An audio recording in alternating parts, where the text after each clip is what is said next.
Good afternoon. Already నా short వీడియోలో చూపించాను కదా, ఆల్రెడీ మీకు అర్థమైపోయి ఉంది. దానికి సంబంధించి నా కిట్ ఈరోజు ఇచ్చారు. అయితే ఆ సంస్థ వాళ్ళు ఏమేమి ఇచ్చారో చూద్దాము. దుప్పటి ఇచ్చారు,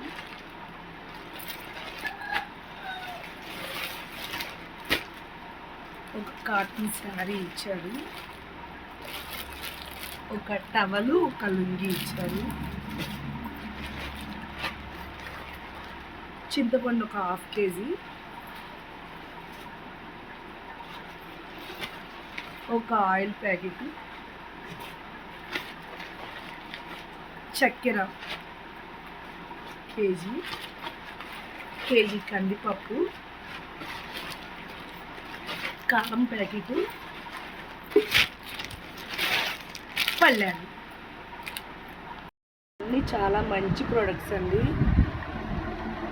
దీనికి సహాయపడ్డ దాతలకు అందరికీ మరోసారి ధన్యవాదాలు నా తరపు నుంచి. ఇంకోటి, వాళ్ళు నాకు తెలిసిన వాళ్ళు అయ్యుండి వాళ్ళల్లో నా చేయి కూడా పాలు పంచుకునే అవకాశం ఇచ్చినందుకు వాళ్ళకి చాలా రుణపడి ఉంటానండి. మరోసారి వీడియోతో థ్యాంక్ యూ సో మచ్. ఇంతతో వీడియో ఎండ్ అండి. Have a nice day. Bye.